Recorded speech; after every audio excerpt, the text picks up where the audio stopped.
শামীম আপনাকে যুক্ত করা হয়েছে, বলেন। ধন্যবাদ আসিফ ভাই। কেমন আছেন ভাই?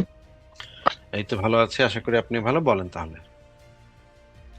আচ্ছা ভাই, আমার একটা বিষয় জানার ছিল। মানে আমি বলতে চাইতেছি, মনে করেন ইসলাম ধর্ম পালন করলে তো কোনো বেতন দিতে হয় না, মাসে বেতন দিতে হয়, আমার তো কোনো টাকা পয়সা দিতে হয় না। না, বেতন দিতে বরঞ্চ না আপনি হলেও অনেক দেখুন, ভয়ঙ্কর আমি বলতে ভয়ঙ্কর চাইতেছি, ভয়ঙ্কর মনে করেন আপনি, ভয়ঙ্কর ভয়ঙ্কর একটু কথা শুনেন। জি জি, বেতন দিতে না হলেও অনেক ভয়ঙ্কর ভয়ঙ্কর জিনিস দিতে হয়, আরো অনেক ভয়ঙ্কর জিনিস আছে যে সেটা দিতে হয়। সেটা হচ্ছে নিজের বিবেক বুদ্ধি বন্ধক দিতে হয় ধর্মের পায়ের হ্যাঁ ভাই, কাছে, ঠিক আছে, আল্লাহর পায়ের কাছে। কথার মাঝখানে কথা বলেন না, কথাটা শুনেন। জি। সাউন্ড করেন না, বড় সাউন্ড করেন না, জি জিও বলেন না, চুপ করে কথাটা এখন আগে শুনেন। বেতন দিতে হয় না, কিন্তু নিজের বন্ধকটা, নিজের মানে মগজটারে বন্ধক দিতে হয়। কারণ ইসলাম শব্দের অর্থ হচ্ছে আত্মসমর্পণ করা, পরিপূর্ণভাবে আত্মসমর্পণ করা, ইসলামের কাছে পরিপূর্ণভাবে আত্মসমর্পণ করা। ইসলামের যে খুঁটিনাটি বিষয়াদি আছে সেখানে পরিপূর্ণভাবে নিজের বিবেক বুদ্ধি বিসর্জন দিয়ে, মানে হচ্ছে গিয়ে আপনি যখন আপনার মানবিকতা, আপনার চিন্তা ভাবনা, এগুলো সমস্ত কিছু বিসর্জন দিয়ে আপনার ইসলামের কাছে আত্মসমর্পণ করতে হবে। ইসলাম শব্দের মানেই হচ্ছে পরিপূর্ণভাবে আত্মসমর্পণ। ঠিক আছে? আপনি নিজস্ব কোনো চিন্তা, নিজস্ব কোনো বুদ্ধি বিবেক বিবেচনা এগুলো কিছুই আর ব্যবহার করতে সক্ষম হবেন না। ইসলাম আপনাকে যেটা বলছে শুধুমাত্র সেইটা ফলো করতে হবে। যেমন ধরেন, ইসলাম আপনাকে বলছে যে আপনি কাফেরদের বিরুদ্ধে আক্রমণাত্মক জিহাদ করবেন, এবং জিহাদ করে কাফেরা যদি ইসলাম পালন না করতে চায়, ইসলাম বিশ্বাস করতে না চায়, তাহলে কাফেরদের বিরুদ্ধে আপনি আক্রমণাত্মক জিহাদ করবেন, তাদেরকে মারবেন, ধরবেন, তাদের বউ বেটিকে গনিমতের মাল বানাইয়া নিয়ে আইসা তাদেরকে রেপ করতে পারবেন আপনি, তাদেরকে দাসী বান্দি বানাইয়া তাদেরকে রেপ করতে তো পারবেন এমন আপনি। কোন এটা দলিল এমন কোন দলিল কি আপনার কাছে আছে যে এই যে আপনি যে কথাটা অবশ্যই বলছেন, অবশ্যই আছে। মারবেন ধরবেন জি, দোষ? না না না, এই জিনিসই আমরা এরকম হাজার কোনো, হাজার বার এই জিনিসই আমরা হাজার হাজার বার দেখাইছি, হাজার বার আলোচনা করছি। আপনি আপনারা যদি চান আপনারা অনেক আমাকে যুক্তিপূর্ণ। কথার মাঝখানে যদি ঠিক আপনি আছে আসিফ বারবার ভাই, কথা আপনারা বলেন, যুক্তিবাদী। কথার মাঝখানে যদি বারবার কথা বলেন, তাহলে তো মিউট করে কথা বলতে হবে। কথার মাঝখানে বারবার করতেছেন কেন? যদি আপনার দলিল দেখতে ইচ্ছা করে, দলিল যাচাই করতে ইচ্ছা করে, তাহলে আপনি আমাদেরকে এসে বলবেন যে ভাই এইটার দলিলটা আমাদেরকে একটু বের করে দেখান, আমি একটু এটা দেখতে চাই।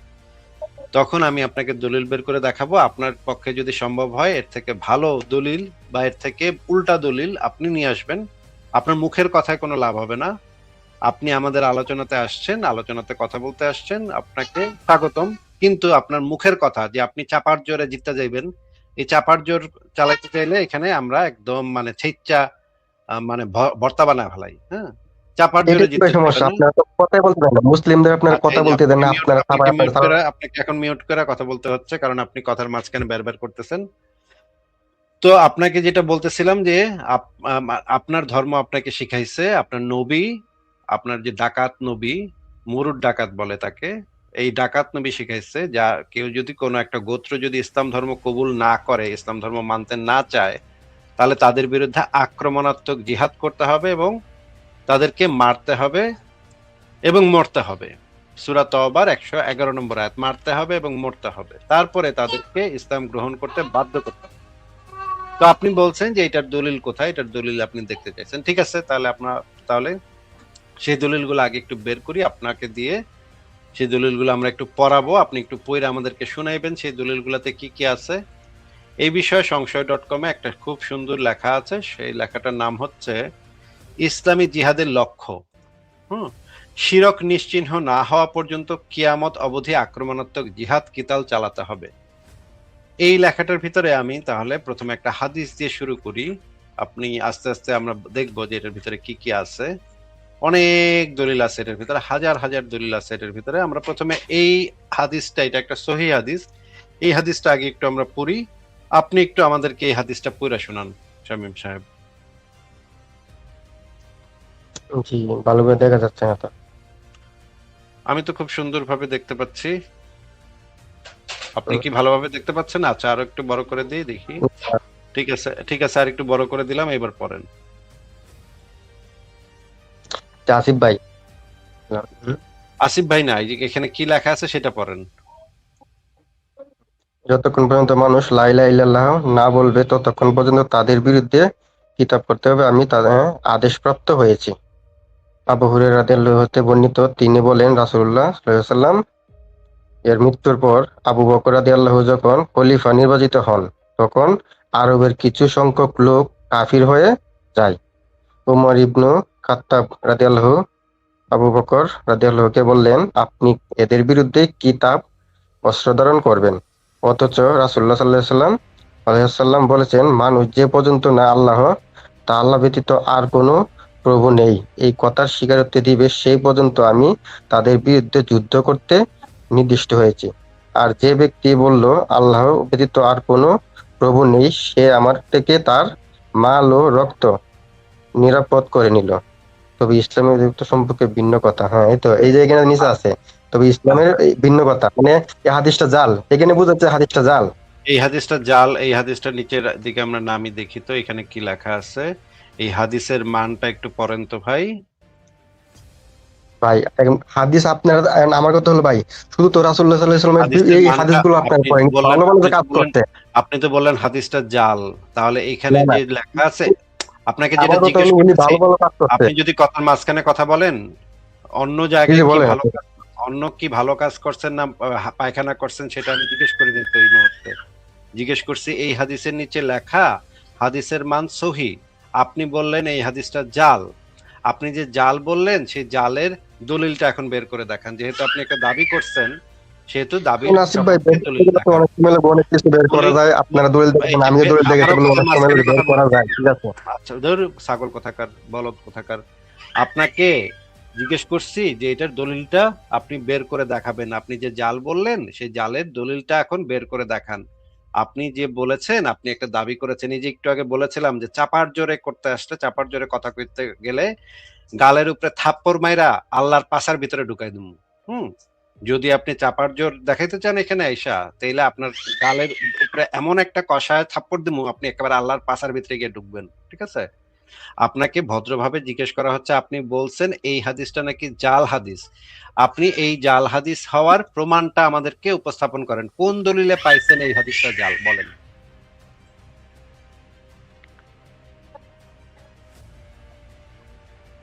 হ্যাঁ শামীম, আপনাকে আনমিউট করা হয়েছে, বলেন কোথায় পাইছেন আপনি এই হাদিসটা যে জাল, এটা কই পাইছেন?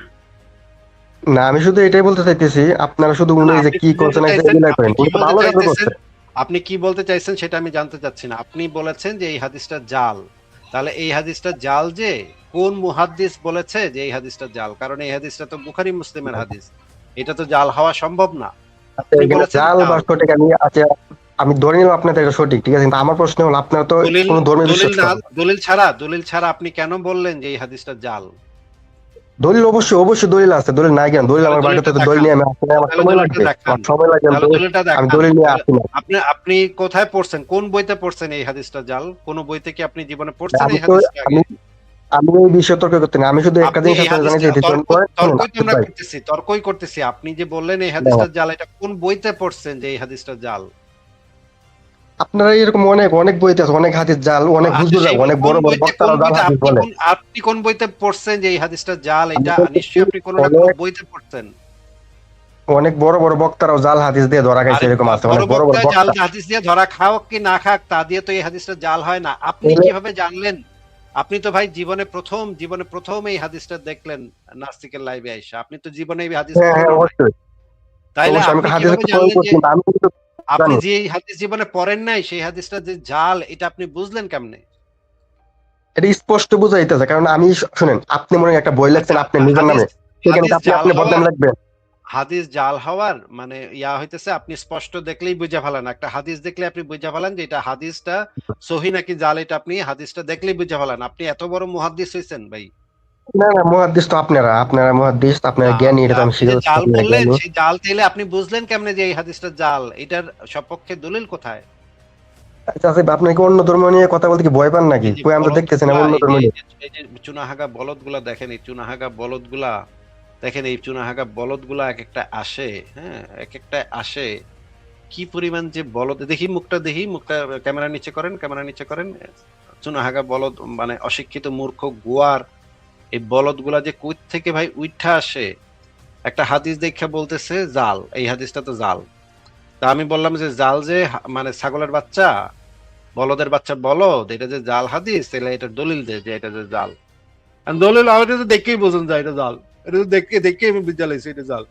আরে ছাগল, তুই তো জীবনে এই হাদিস জীবনে প্রথমবার দেখলি, তুই বুঝলি কেমনে যে এই হাদিস জাল? আর এই হাদিসের নিচে তো লেখা আছে সহি, তুই বুঝলি কেমনে যে এটা জাল হাদিস? হালা ছাগলের ছাগল, বলদের বলদ। এই সুনাহাগা বলদ মুসলমান গুলা এত বলদ হয়, এত ছাগল হয়, এগুলা যে জন্মায় কেমনে? এই বলদ গুলা যে, আই ক্যামেরা নিচে কর, নিচে কর, আরো নিচে কর, পুরো ক্ষমাটা দেখি তোর। শামিম, তুই ক্যামেরা আরো নিচু কর।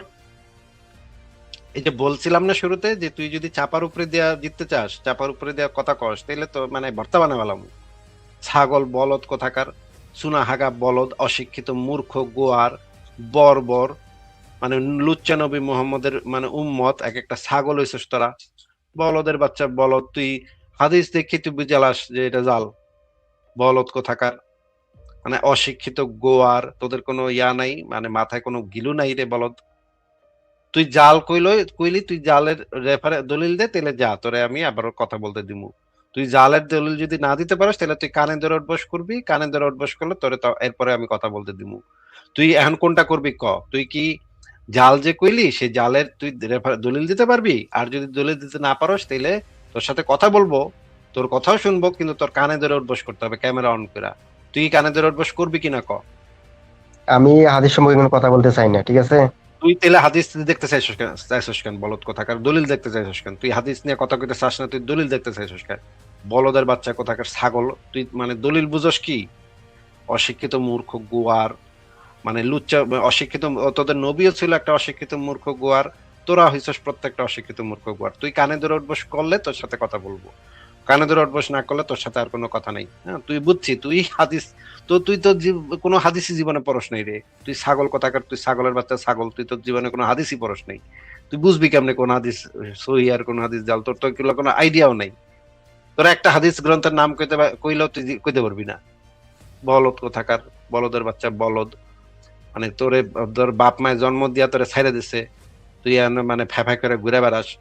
জীবনে কোনোদিন মানে কোনো হাদিস গ্রন্থ চোখে দেখছস তুই? বলদ কোথাকার, বলদের বাচ্চা বলদ। কানে ধরে উঠবস কর, হ্যাঁ, ভিডিও ভিডিও অন করা আছে, তুই কানে ধরে উঠবস কর, তাহলে তোরে আনমিউট করবো, তোরে কথা বলতে দিমু। তোরে এখন মিউট করে রাখছি, তুই কানে ধরে উঠবস করলে তোরে কথা বলতে দিমু। করবি তুই?